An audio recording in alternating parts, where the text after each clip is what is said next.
Gepleyer Azatlyk Radiosu. Türkmenistanyny hususlaşdyrma planlary we deňsizlik aladalary. Şu temadan tegeli stol söhbetdeşligimizi dinlemäge çagyrýar. Onu Praga'daki studyodan men Ýogşan Arny Gurban alyp barýarym.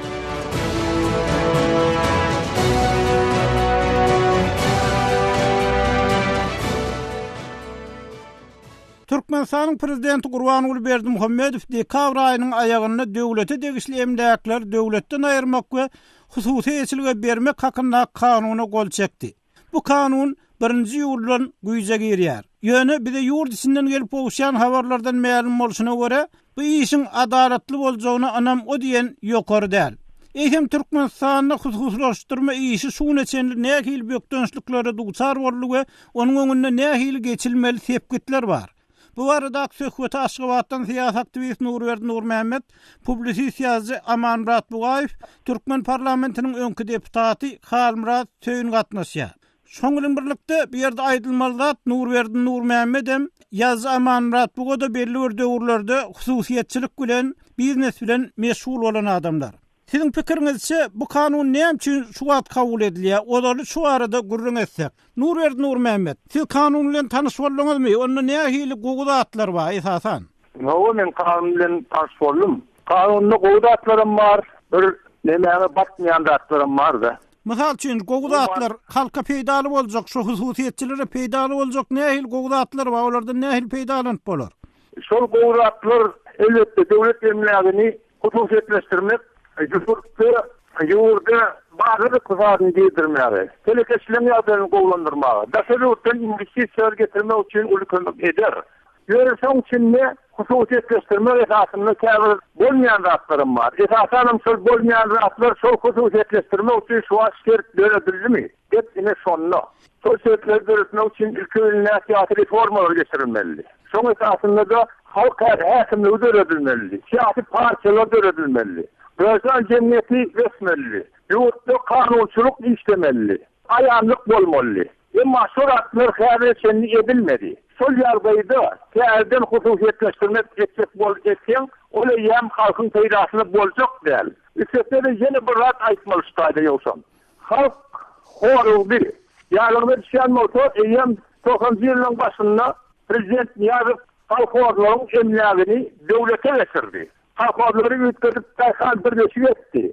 Sonundan sol halkların elindeki teknikani bir özünün dereden oğlu hizmetine getirdi. Üstesine halkları değişti mahalleleri ayırdı. Türkmen mahallelerini deredi. Neticede halkta rahat kalmadı. Şunun yazat şehir inatında da oldu. Ondan şu yardayda da hatta ayanlıkta geçirilen de suratlar, şu kanun, durumsa geçirilen de devletin elmeli dine, hakimlerin yanındaki adamları geçirilecek. Başka yardım yok. Yoksa... Ben Nurverdi Nurmehmet, Amanmurat Bugaýew wefa diýen okujymyz Türkmenistanyň meniň pikirimçe gowaýadym. Bu kanuny çykaryp oňa dedipdirler. Sebäbi hususlaşdyrmak adamy hökümetden azat etmek, hususy erkin bolmak eger telekeçilge hökümet garşmasa onun ösçe şübhesiz. Şol sanda hem konkurensiýanyň ösmegine bil baglasa bolar diýip ýa. Indi şu ýerde siziň pikiриňizçe şu kanun näme derejede wagtynda kabul edildi? Olary bilen ýoksan aýdylmaly bir zat 2014-nji ýylyň İyul ayından güýje girecek bu kanun Türkmenistan'da indi 4-nji gerek kabul edilýär. Ol 1-nji gerek 1992 19 fevrarynda kabul edildi. Sonra 1993 oktýabrynda, ondan soň 1997 iyulynda goşmaçalar we düzelişler girilip täzeden kabul edildi. Bu kanun desläp kabul edilende ol milleti kenditmekten başlandı. Şol wagtky prezident Niýazow kärhanalary hususy eşilge vermek hakynda kanun kabul etdi. Ýöne Türkmenistanda 100 adama ýol başçylyk edip biljek adam ýok. Kärhanalary hususlaşdyrmaga geçenmizde daşary ýurtlara giň mümkinçilik döredip ir ortalygy çykşetdi. Bu meselen ahlak tarapy. Eýsem ýurt raýatlarynyň kärhanalary hususy eşilge geçirmekde maliýe mümkinçiligine ähilli. 1990-njy ýylyň 1-nji noýabrynda pul saçylaryna adamlaryň maşgarasynyň özüniň agzyndan tepip ýygynan pullary süýsüldüler banklaryna koydy. Ara 14 ýyl geçdi. Döwlet başçysyny çalışdy. Ol pullary ýygyna öwrüp berip özüni dolmaga wada berdi. Wada çölläki fakir ýerdäki halgym boş wagt bolup çykdy. 2009-njy ýylda pul reformasy geçirildi. 1993-de göz gorkan adamlar insan köpüklerini bir Amerikan dollaryna 25.000-27.000 Türkmen manatyna satyn alyp himmetli valyuta ýurupdy. 2009-njy ýylyň pul reformasyna 1 dollar 2 manat 80 köpüge dendip ýylan edildi. Diýmek bir günüň dowamyna adamlar ön zemlen dollarlarynyň da ortaça 50%'ini bir gün neytirdi. Aman Murat, onda siz şu adamlardan ne şu kenur anam ýoksa edilýän zatlara sebäp bolar, bir topar talaňçylyga duçar boldy diýjek bolýaňyz. Şeýle mançykda siziň sözüňizden. Hawa talaňçylyga duçar boldy. Ine hasneherde adamlarda häzir maliýe mümkinçiligi ýok. Onuň bu garamaýa bir garip adam ne katmasyn bu geçirip odan kanunlarynda da adaletli kanunlarynda da näzip soň bir aglasy bolup bilsin. Soň gatnaşan adam bolup bilsin. Tamamdan meter adamlarda maliýe mümkinçiligi ýok. Aman Murat bugün bu kanunyň 4-nji gedek kabul edilýändigini ünsjekdi. Görnüşi ýalyny olaram bir topar kynçylyklar bolup bu kanun kabul edilip işlemän hal Murat Seýin. Sizni belli de orada Türkmen parlamentinde şu kanunlaryň kabul edilýän wagty işiň bir garasynda bolan adam. Bu näme üçin şeýle türenjeňlige düşdi şu kanunyň kabul edilmegi soň işledilmegi? Berde ikisani çemeleşme var sonra boyunca näme üçin şu uzağa çekdi ya wagtynda kabul edilmedi 3 gözek 4 gözek finansyk boldy. Birinji aýtmalda Sapar Murat Niyaz öz halkyna şu bir döwletiň emlägini bermegi orowa görmedi ya gysgançlyk etdi. Ine şundan gelip çykdy ya. Ýogsa 90-njy ýyllaryň başynda Türkmenistanyň näçe diýsen kadrlarym bardy, ýol başçylarym bardy, işe adamlarym bardy, biznes alyp çykjak adamlarym bardy. Ýöne şol döwletiň emlägini halka orowa görmedi şol adam, şondan gelip çykýar ýörenjeňlik.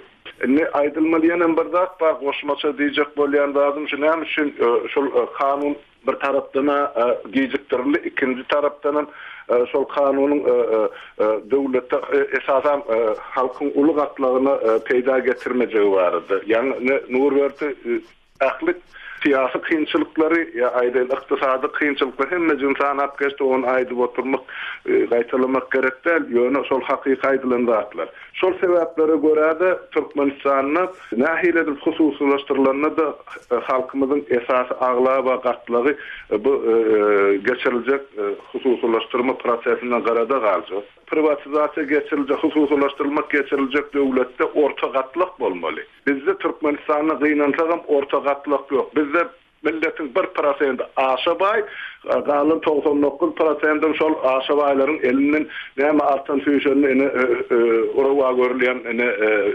raýatlar bolupdyr.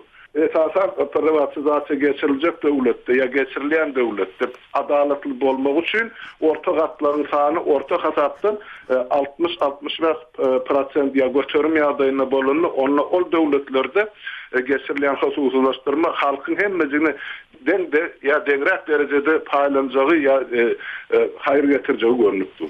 Indi Murat, şu orta gatlyk şu siziň diýen derejeňizde çenli ýetýänçe näçe wagt gerek bolar Türkmenistanyna? Birinjiden ol gatlyk eýen bir döwür dörek bilerdi. 2-3-5 ýylyň dowamynda ýurt garaşdyrlyga çykan bar. Ýöne bizde orta gatlygy östüren ýani döwletiň strukturalary bar. KGB diýdi, prokuratura diýdi, polis diýdi.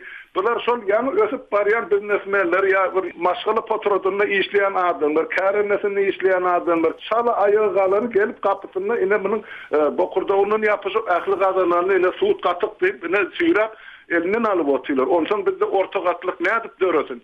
Bu Murat Seýin gepleýär Azatlyk radiosu hormatly dinleýijiler, tegelik stol söhbetdeşligimizi dinleýärsiňiz. Qadarly dinleýijiler, siz Azatlyk radiosynyň tegelik stol programmasyna goşulmaga, gatnaşmaga çagyrýar. Bu gepleşikde resmi Türkmen medeniýetyny agdalmaýan, emma Türkmen jemgyýetçiliginiň durmuş ýaşaýyşyna gönnün täsir ýetirýän meseleler barada açyk hemme taraply gurrun etmäge, jemgyýetçiligiň öz meselelerinden habarlygyny giňeltmäge finansyk edilýär. Siz aýdylýan pikirler barada öz pikirleriňizi aýdyp, tema teklip edip, ýurtda edilýän gowy işler barada hem delilli gurrun edip bilersiňiz. Pikirlerinizi bize Türkmenistan'daki Türkiye'de habarçılarımızın üstü bilen telefon, internet, sosyal ulgamlar adatxabar.com arkaly getirip bilersiniz. Bizim internet adresimiz adatxabar.com, Facebook adresimiz Adatlyk Radiosu aýry ýazylýar. Twitter adresimiz adatxabar, kontakt adresimiz adatxabar bile ýazylýar. Gepler Adatlyk Radiosu hormatly dinleýijiler, Türkmenistanyny hususlaşdyrma planlary we deňsizlik aradalar diýen temadan tegele ustol söhbetdeşligimizi dinleýärsiňiz. Oňa Türkmenistanyň siýasat aktivist Nurberdi Nurmehmet, publisist ýazgy Aman Murat Bugaýew, Şwediýadan Türkmen parlamentiniň öňkü deputaty Halmurat Söýünow gatnaşýar. Tegele ustol söhbetdeşligini Pragadaky studiýadan men Ýogşan Anna Urban alyp barýaryn.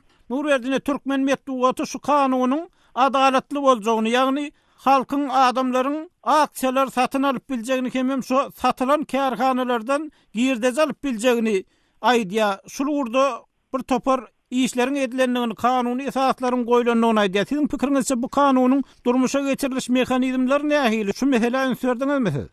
Ilki şu döwlet emlagyny hususlaşdyrmagyň dünýä tejribesi var. Biz şondan umur almalım diýen. Türkmen medeniýeti şu kanunlaryň kämilleşdirilendigini, dünýä standartlaryna dygyny öňe sürýär Türkmen medeniýeti. Indi siz şu mehanizmlerini nähili görýäňiz? Şu dünýä standartlarynyň Türkmenistanyna ornaşdyrylmagynyň mehanizmleri nähili? Şu meseleni söýerdiňizmi?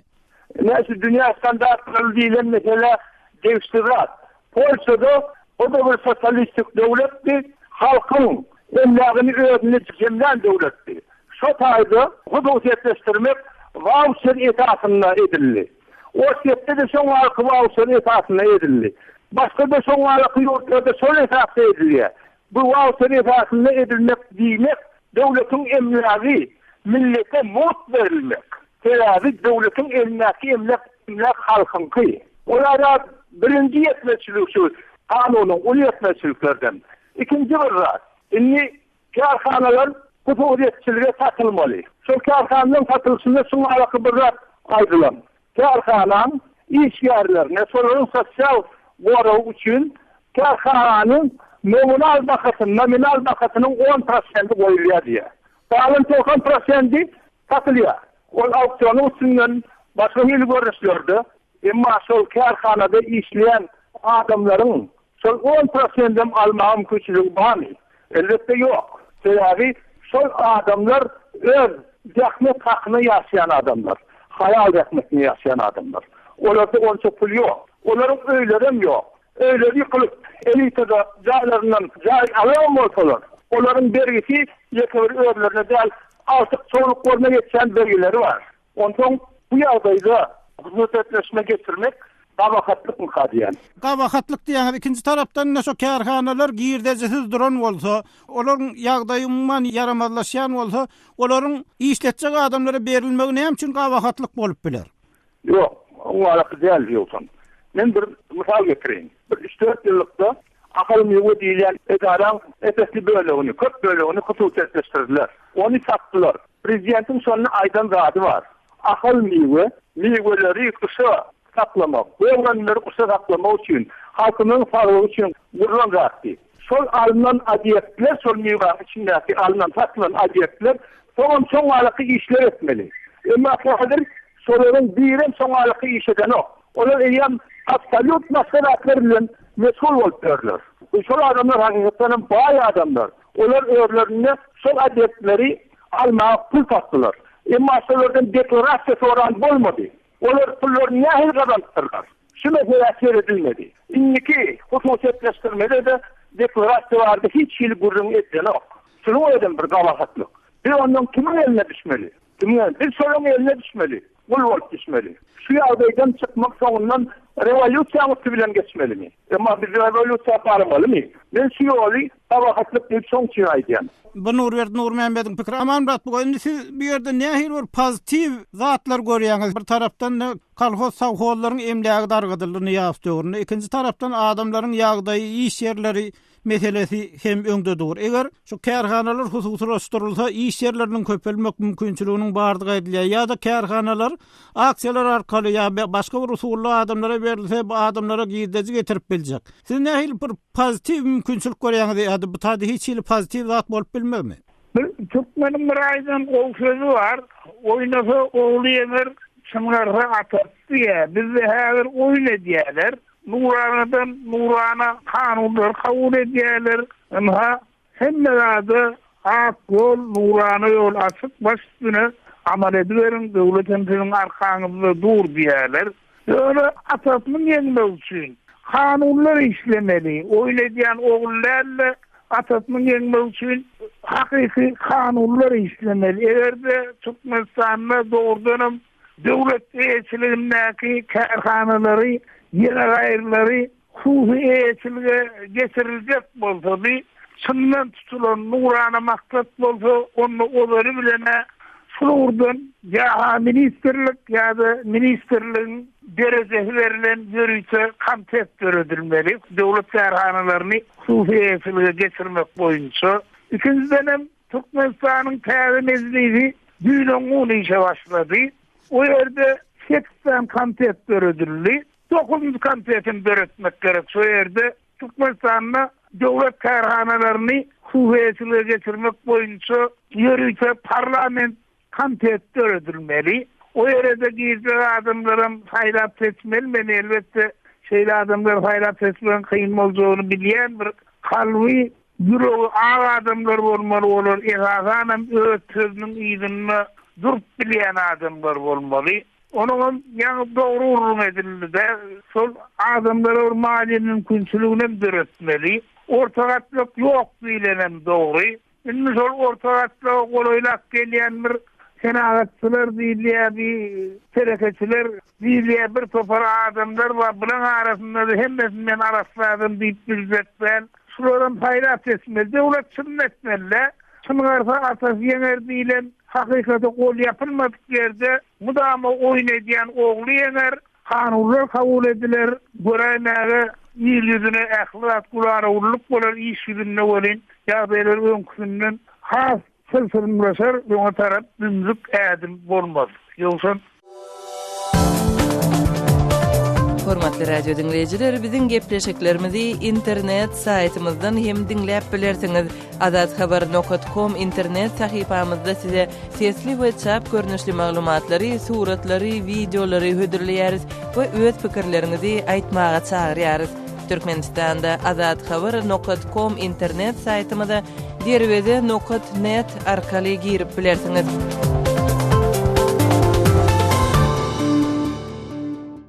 Gepler Azatlyk radiosu. Hormatly dinleyijiler, şu ýerde söhbete ara berip, kärdeşim Gödeliň Ortaýatyň Syýasy Barlyklar Institutunyň bilermeni Ajdar Gurdup bilen hususlaşdyrma meselesi barada geçiren ýörüýte söhbetdeşliginden hem bir bölegi dinläýin. Postsovet döwletleriniň agla we köpüsi döwlet emlägini hususlaşdyrmak tejribesini baştan geçirdi. Ýurtlaryň bazar ykdysadyetine geçmek üçin bu adım dogrudan hem zerurmydy? Опыт всех постсоциалистических стран показывает, что без этого закона не обойтись. Öňkü sosialistik ýurtlaryň tejribeleri şeýle kanun bolmasa oňup bolmajagyny görkezdi. Sebäp sosialistik ykdysadyet merkezleşdirilen usulda dolandyrylýardy. Ýagny itaat nagat ugurlary döwletiň gözegçiliginde galýardy. Bazar ykdysadyetiniň ötüşi bolsa hususy inisiatiwalary bagly bolýar we teristler hem hususy emlägiň bolmagyny talap edýär. Но инициатива возможна только тогда, когда есть средства и когда есть собственность. Ortaýatda we Merkezi Aziýanyň ýurtlarynda döwlet emläginiň hususlaşdyrylmagy, oligarklaryň döremegi we korrupsiýanyň batly ýaýrap başlan döwrüne gabat gelipdi. Bu prosesleriň arasynda nähili baglanşyk bar? Да, Да, действительно, такая связь вне всякого сомнения существует. Doğrudanım seýle baglanşyk we ýöne Türkmenistanyň tejribesi ortaýyň tejribelerine meňdes bolmaz diýip pikir edýärin. Ortaýy Federatsiýasynda döwlet emleginiň hususlaşdyrylmagy günwataryň tejribelerini esaslanan liberal garaýşly toparlaryň ýol başçylygynda amala asyrylypdy. Bu ýerde Türkmenistanda Qazaqstanyň tejribeleriniň gaýtalanmagyndan heder etmeli diýip pikir edýärin. Qazaqstanda öňkü kommunist ýol başçylary baza reformlaryny öz bähwitleri nukdaý nazaryndan amala asyrdylar. Ýagny häkimetler döwlet emlegini hususlaşdyrmagy ruhsat berenlerinde döwletiň emlegini häkimet başyndaky we häkimeti gollaý bolan adamlaryň eýe çykmagyna ýol berdiler. Netijede Nursultan Nazarbayewiň ýakyn garyndaşlary tutjar bay adamlara öwrüldi. Seýlelikde bu ýagdaý korrupsiýanyň gülläp ösmegi häkimeti eýe bolan adamlaryň baýamagy üçin şert döretdi. Удовлетворяет интересы обладающих государственной властью чиновников. Döwlet emleginiň hususlaşdyrylmagynda ortaýetde nähili kynçylyklar boldy. Последствия приватизации в России были связаны с тем, что Ortaýetde hususlaşdyrmagyň döreden agyr netijeleri öň döwletiň elçiligindäki obyektleriň täze eýelerini ujypsyz bir nyrkdan geçmegi bilen bagly bolupdy. Meselem Senatda täze eýeler muhtuny diýen ýaly eýe bolan karhanalaryny üstürmek we täze tehnologiýalary ornaşdyrmak bilen meşgulanman, olar alyp satmak arkaly peýda görmek bilen meşgulanypdy. Netijede ortaýet agyr senat krizisi başdan geçirdi. Äger ul karhanalar ýygyderli alınıp satylýardy, pullar bolsa daşary ýurtlara çykarylýardy.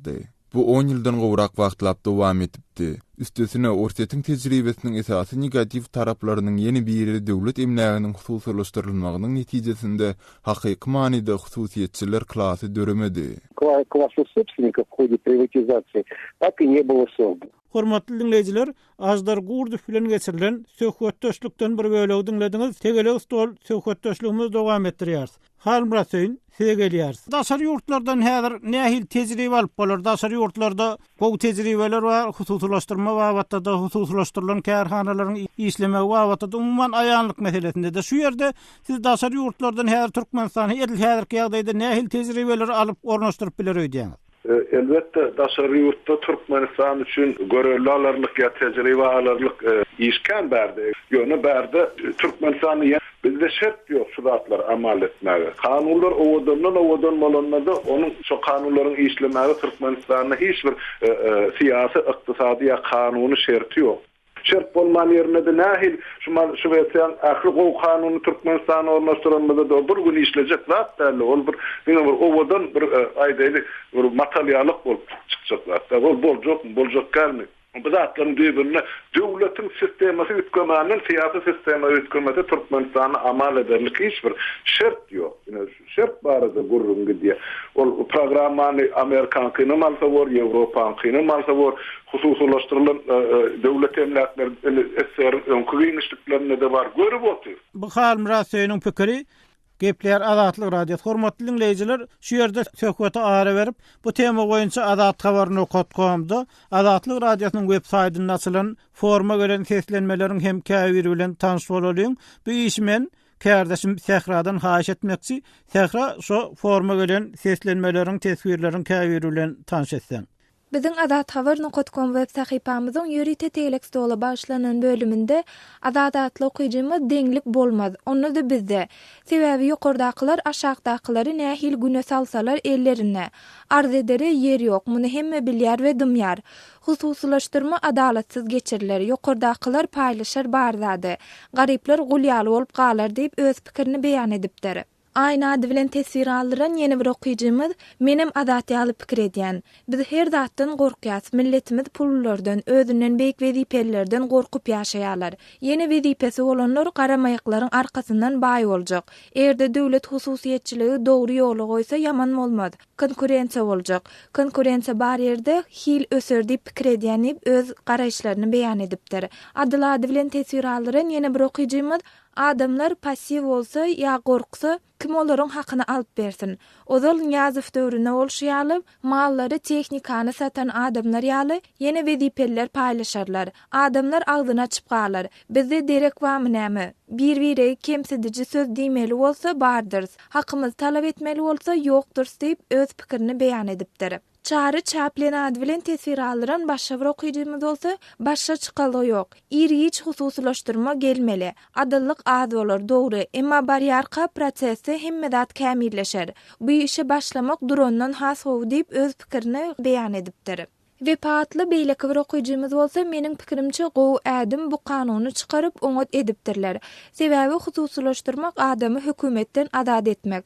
Hususy erkin bolmak eger telekeçilige hökümet garşymasa, oňyn ösjegi şüphesiz.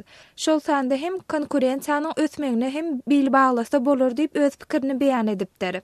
3-de ady bilen tesir alyran beýleki bir okuyjymyz, baýlar hemmedady eýler diýip gorkmaly däl.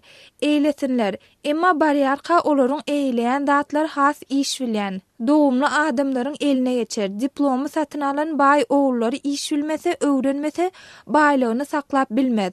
Bazar kapitalizm gowşagy dyňar, güýçlüni orta çykarar. Bu wagt arkasy kim bolsa bolsun, ertir ýagdaý üýtkär, hususlaşdyrma bolsa gowy, onu etmän bilmezler. Diňe gijikdirerler, beýleki zatlarym çeýle. Türkmen döwlet bolup ýaşajak bolsa, diktator owurluklaryndan biraz çykmaly bolar diýip öz pikirini beýan edipdir. Bir gün ady bilen tesir alyran ýene bir okuyjymyz ertirne.com'da ýazýan türkmenleri okasaň biziň halka 90 göterim diktator gerek. Hususlaşdyrma, emlek, yer, biznes hiç zat gerek däl. Olary ruhnama diýi, ýene bir zat diýi. Samsyk kitap ber, bolany. Bize entek başga milletler ýaly pikirlenip bilmek, öz behwitlerimizi düşünmek, gowy näme, erwet näme bilmek ve umum gowluk uğrunda göreşmek, raýdaş bolmak üçin adından 50 ýyl gerek diýip öz garaşlaryny beýan edipdir. Sähra sag bol.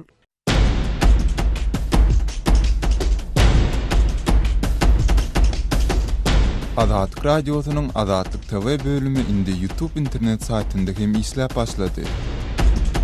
Sahypamyzyň sallasy youtube.com/Azatlyk online. Azatlyk TV'niň YouTube'daky sahypasynda Türkmenistanyň, Türkmenistanlylaryň, dünýä türkmenleriniň durmuşy bilen bagly resmi metodda görkezilmeýän gyzykly we täsirli video ýazgylary, sesli şekilleri görüpilersiňiz. Şeýlede Azatlyk TV'de tegelik stol söhbetleşliklerini milli we dünýä medeniýeti bilen bagly taýýarlanan materiallary hem tomoşa edip bilersiňiz. Ýatlaýar, bizi YouTube saytynda gözlek bölümine Azatlyk TV sözleri girizip tapyp bilersiňiz. Azatlyk TV tomoşaçy, gollawçy bolmagy çağırýar. Bizi izlerlen, bize ýazalyn. Azatlyk TV.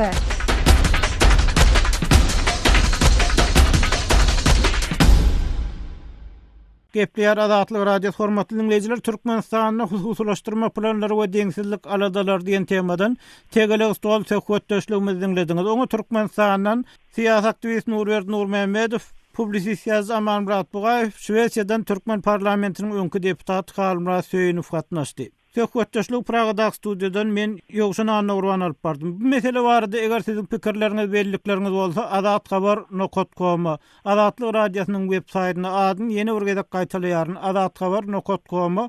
Siz öz pikirlerinizi ýazyp iýerip bilersiňiz. Ýene-ki efir duşluklarymyza çenli hoş, saglykda galyň.